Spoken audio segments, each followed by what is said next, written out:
Welcome to The Source, where we combine the headlines with in-depth conversations with the newsmakers themselves. Sitting in for Pinky Webb, I'm Ria Cotrillo. Today on the program, the House panel on ethics recommends stiffer penalties against Negros Oriental Congressman Arnie Teves. The embattled lawmaker still refuses to return home, even as suspects pointing to him as the mastermind in the assassination of a governor recant their testimonies. And a justice official claims the camp of Teves could be behind the recantations. Suspended Negros Oriental Congressman Arnie Teves and his lawyer, Ferdie Topacio, join us live.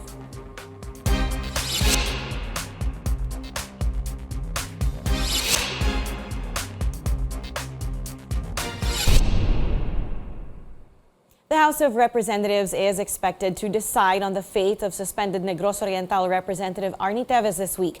Teves says he is ready to go to the Supreme Court should he be expelled from the chamber. More now from Zian Arcangel.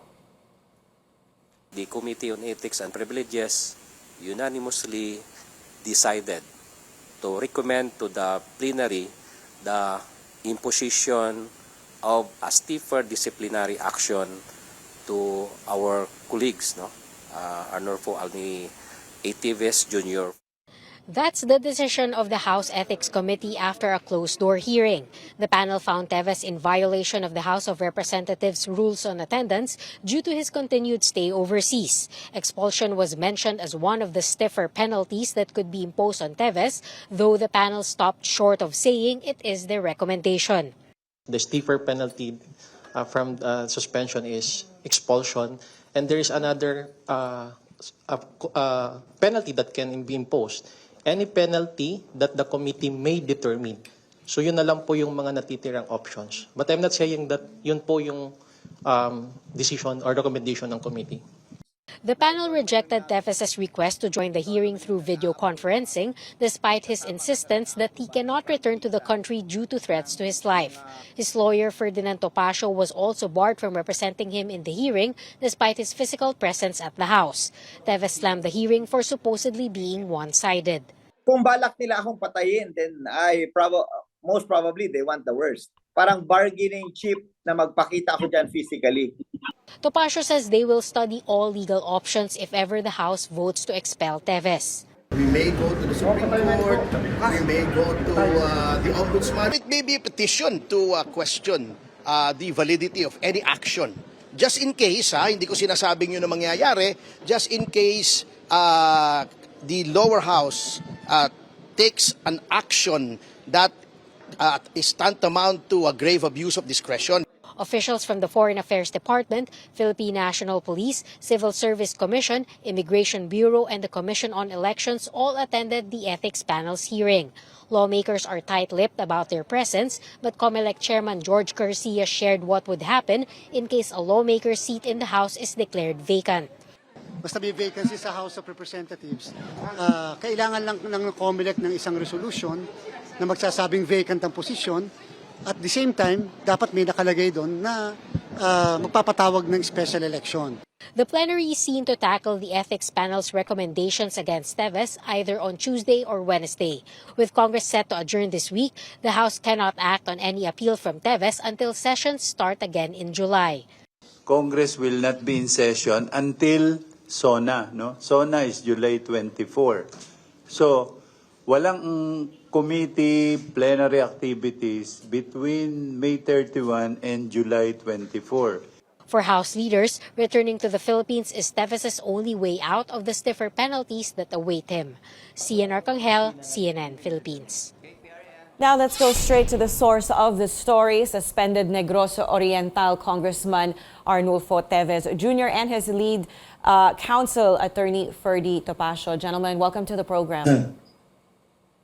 Yes, good morning. Good morning. Maria. It's good to be here. Thank you. Good morning, Ma'am Ria. All right, Congressman, perhaps we can start with you. The House Ethics Committee has recommended, as you heard there, stiffer disciplinary action against you. Your initial reaction to that, Congressman? Before that, I would like to correct your initial statement that I said we are going to the Supreme Court. I never said we were going to the Supreme Court.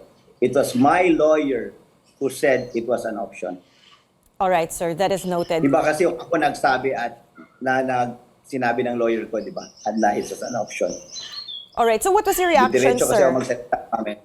What was your reaction, sir, Come about again? what was your reaction about the ethics committee saying that they're recommending stiffer disciplinary action? Unang-una, ay hindi ko naman alam ano nangyari doon, but one-sided naman yung hearing. Sila-sila lang yun eh. Kumbaga sa basketball, sila-sila lang naglalaro, walang kalaban, di ba? Walang opponent. So, hindi naman kami nakasalita. I was never heard. Given the opportunity, sir, what would you say? Depending on the circumstances. Because if I am asked my name, then I say my name. If I am asked my address, I say my address. I could not say what I will say now, but I will say all my pieces that I would have to say depending on what's appropriate on the questions and the situation. Congressman, when they say stiffer action, sa isip nyo, what do you think that means? What do you think they can impose against you? Like I said yesterday, they can impose anything.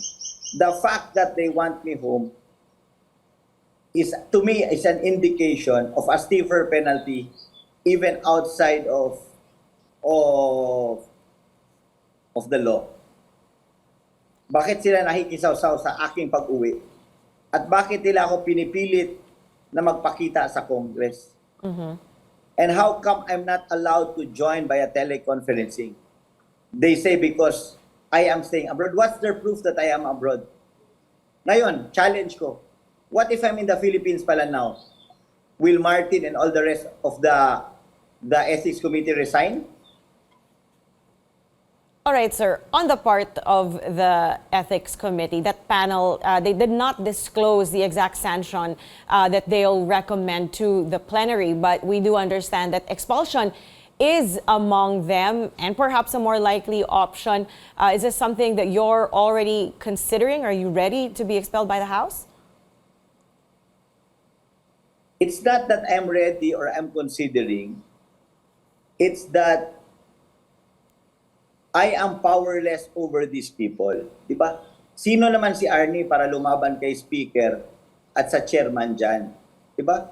Kung ibang klaseng away, labanan ko yan eh. Pero kung away na sila-sila lang yung gumagawa ng batas or ng rules of the game, paano ako lalaban? Diba? Ibig ko sabihin, kaya nila apihin kahit sinong gusto nilang apihin sa sistema ng kanilang pang-aapi dahil sila lang gumagawa ng mga bagay-bagay at batas ng laro. For example, again, if it was basketball, sabihin nila, kami lang pwede mag-shoot ng 2 kamay. Pag kayo tumira, 1 kamay lang. Batas nila yun eh. Hindi naman batas ng bayan yung ginagawa, di ba? Batas ng, it's the rule of the boss, not the rule of law. So you're saying it's an unfair fight, a congressman. So that's how you assess the panel's actions toward you? Because first there was a 60-day suspension. No, it's not my assessment only. Because even you, let me ask you, you think it's a fair fight? Yung basketball, isang team lang yung pwede magtapo ng bola, yung isa hindi. Kung suntukan, isa lang yung pwede sumuntok, yung isa hindi. In a discussion, isa lang yung pwede magsalita, yung isa hindi. It's not just Arnie's assessment.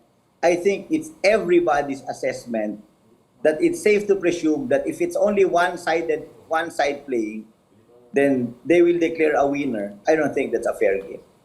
And I don't think all the rest of you will say it's a fair game. So clearly, Congressman, talagang masama yung loob nyo sa colleagues nyo for not allowing you to attend, as you say, in this one-sided fight. Did you expect some of your colleagues to have come to your defense at this point? Alam kong meron. Nung simula pa lang meron. Sabay ngayon, I was nagulat na naman ako, di ba, nasabi, ano tawag dito, unanimous na naman daw yung botohan. Okay, unanimous daw. Alam ko naman may umangal doon eh. Pero sige lang. Wala, kawawa naman yung tao kung hindi siya sumali sa gusto ng bossing. Dahil siyempre, kawawa naman yung proyekto ng yung budget ng distrito niya, di ba? So, but who are among your allies in the House, Congressman? Who do you think would have stuck up for you? Hindi ko pwede sabihin dito dahil kawawa naman sila. All Sige right. na lang. Pero meron, hindi imposible na mawala. All right. Now let's go And I'm to... pretty sure meron. Alam mo, kahit i-deny pa nila, andyan yung Diyos, di ba? Nanonood yung Diyos. Alam ng Diyos kung sino yung nagdepensa sa akin. Pero pinaboto pa rin on their favor. All right. Well, here on earth, the person defending you for sure is Atty. Topacio. Attorney, let's go to you. How is the decision of not allowing Congressman Teves to participate virtually or through a lawyer relayed to you? Actually, I was not privy to the decision-making process. As Congressman Teves said, it was like a court of the Star Chamber.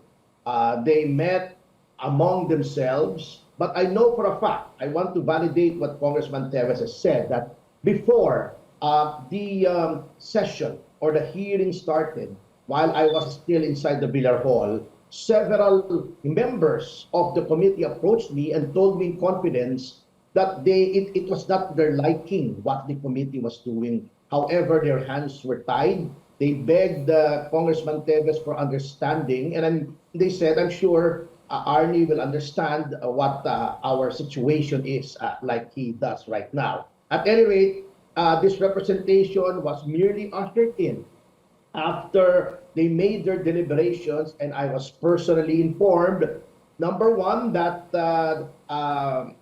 they decided not to allow Congressman Teves to participate in the hearing via electronic means, Zoom or any other method of video teleconferencing. And number two, that Congressman Teves does not have the right to be represented by counsel. After that, I was excused. But I made certain manifestations there, notwithstanding the fact that some members were objecting to my manifestations. I just do not know whether those manifestations were made of record or not. But I was emphasizing that the actions of the committee would be violative of the right to due process and equal protection, considering that many congressmen, due to reasons even lighter than what Congressman Teves is facing, which are grave threats to his life, were allowed to participate through video teleconferencing. All right, so you're saying you had members of Congress approach you in confidence, as you said, saying that what happened in the committee level was not to their liking. What do you think is going to happen when their decision is read in the plenary?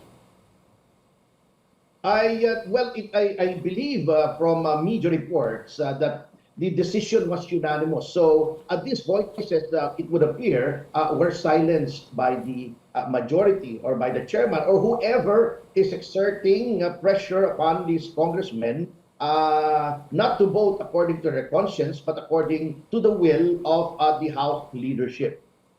So I would presume that no one in the plenary would raise a peep, notwithstanding the fact that it is very brazen how they are violating the rights of Congressman Teves. In fact, I was alarmed by the fact that Chairman Garcia of Comelec was already there. It would appear that they were planning for the long term and asking him how special elections would be conducted. So that in itself is quite alarming. And what I do not understand, Ma'am Ria, if I may, is that why are they conditioning the right to be heard of Congressman Teves on his physical appearance? He has no warrant. There is no legal obligation for him to be in the country even if there were calls on the part of the president and the speaker. Those calls cannot bind a congressman. The speaker is merely primus inter pares.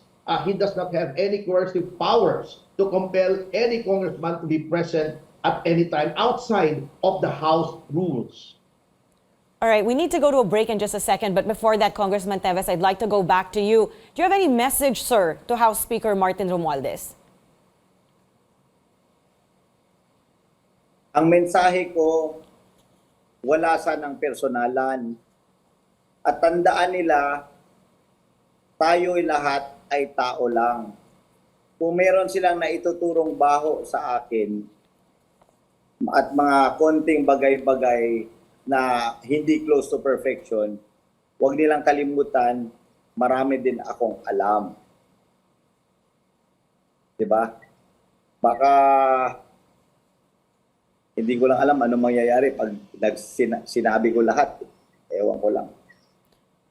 All right. On that note, we do need to take a short break here on The Source. Stay tuned.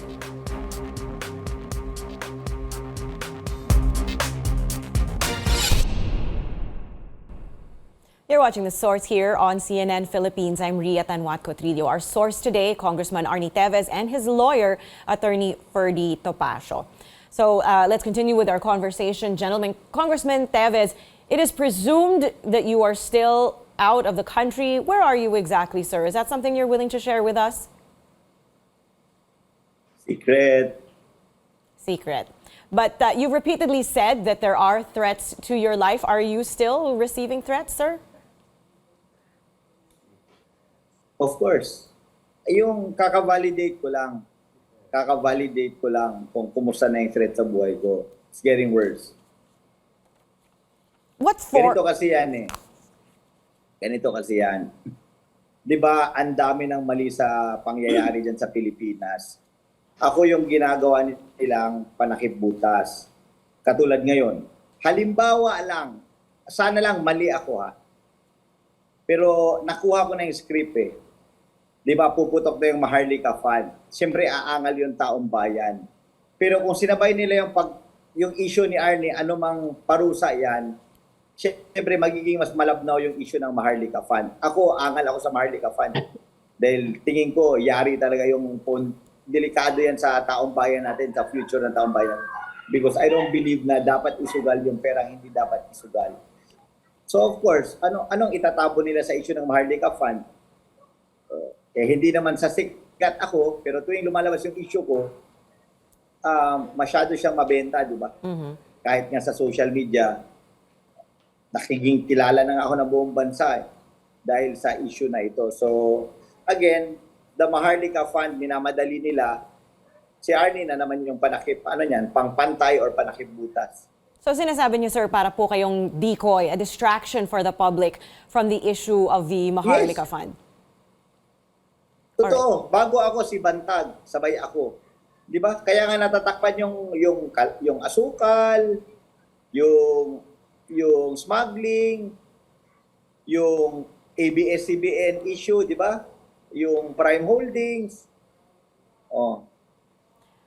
So, Congressman, what conditions would make you change your mind and make you decide you want to come home? I already said so many times, all I ask is a semblance of fairness. Ngayon, paano na naging fair? Mas lalo pang naging unfair ngayon na pati mga kasamahan ko sa House tumutulong pa sa paglagay sa buhay ko sa delikado sa pamamagitan ng pagpagamit para ako ay mapauwi. At hindi anong karapatan nilang pauwiin ako. But I never said I was not in the Philippines. Tingnan natin kung na-prove na nasa Pilipinas pala ako sabay, I am deemed absent. Yan pa, isang foul ng House. Bakit, if not the whole House, yung nag-ano ng attendance, bakit deemed absent ako? Present na dapat ako. Diba? Mm-hmm. I'm not a suspended congressman anymore. But I had always been deemed absent right from the start. Bakit? Dahil yun yung gagawin nilang basihan. Di ako absent, sumali ako ng deliberasyon. Okay, moving away from your case for a moment, Congressman, pag-usapan naman natin yung kaso mo. How do you feel about the recantations from the alleged suspects? Is that something that would make you at least want to go home or consider coming home? Because the recantations might bolster, your case for your innocence. Anything legal, I adhere to my lawyer, but about my safety, hindi naman yon whether guilty ako or not guilty ako or what. my safety is my safety, and my intel tells me that my safety is not even about the case. You know why? December pa lang, 2022, nagsalita na ako na i-raid yung bahay ko at tataniman. Nagsalita ako ulit January 11 or January 12 na yung kaming dalawa ni Sir Ferdie na yung bahay ko ay i-raid at tataniman. Nangyari nga ito. Alangan naman, sinabi kong papatayin ako, isusugal ko. Para sabihin ko, oh, sinabi ko, di ba, namatay ako, papatayin ako. Ngayon, patay na ako. Pwede ko masabihin yon? Right. Congressman, you said the threats to your life have been getting worse. What form do these threats come in? What do you mean, what form? Are they verbal? Are they emails? Are they text messages? What makes you feel that the threats to your life are getting worse?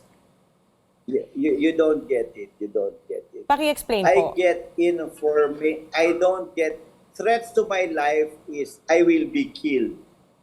Some people want me killed with specific specific instructions.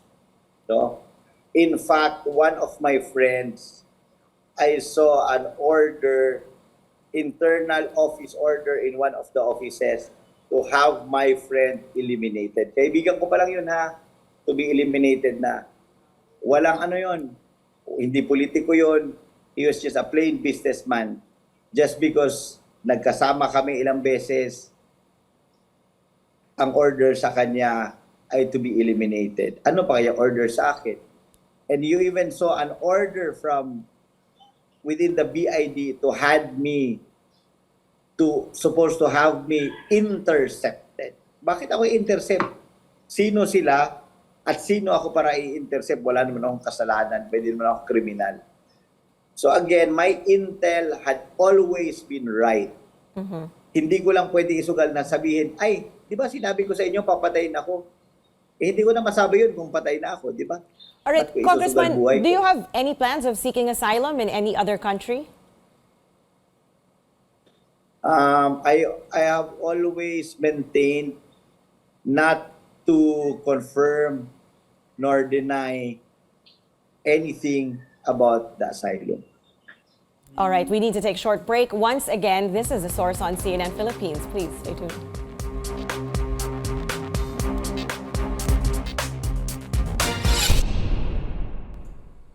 You're watching The Source here on CNN Philippines. I'm Recantations. Our source today, Congressman Arnie Teves and his lawyer, Attorney Ferdie Topacio.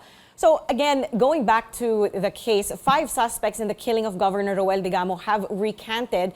And the DOJ spokesperson, Miko Clavano, claims that your camp could be behind these recantations. Gentlemen, I'd like to get both your reactions on this. Maybe start with Congressman Teves.